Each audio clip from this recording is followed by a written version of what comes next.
ඉතින් ඔයාලට කොහොමද? මම උදේ පාන්දරම මේ යන්නේ වැවට. නෙළුම් මල් ටිකක් කඩා ගන්න. එන්නකෝ මාත් එක්ක වැවට යමු.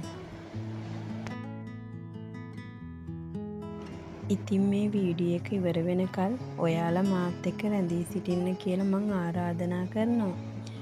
මගේ වීඩියෝ එක අවසානයේදී මං ඔයාලට නෙළුම් අල වලින් පුංචි කෑමක් හදලා දෙනවා.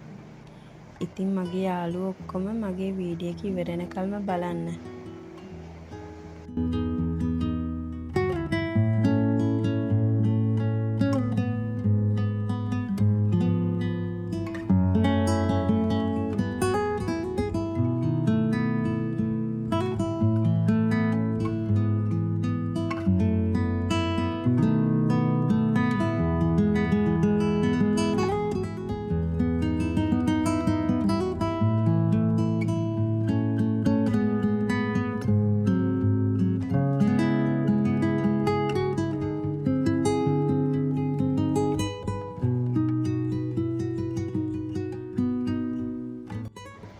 මම කඩාගෙන ආපු නෙළුම් අල ටික ඔක්කොම හොඳින් මඩ යන්න සෝදා ගන්නවා. ඊට පස්සේ ලූණු පුංචියට කොටුවට කපා ගන්න. තක්කාලිත් පුංචියට කොටුවට කපා ගන්න.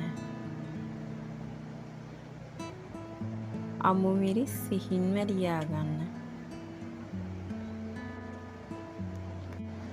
පෑන් එකකට තෙල් ටිකක් දාගෙන ඔයාලා අර කපාගත්ත නෙළුම් අල පෙති ටික රන්මන් පාට වෙනකල් බෙද ගන්න.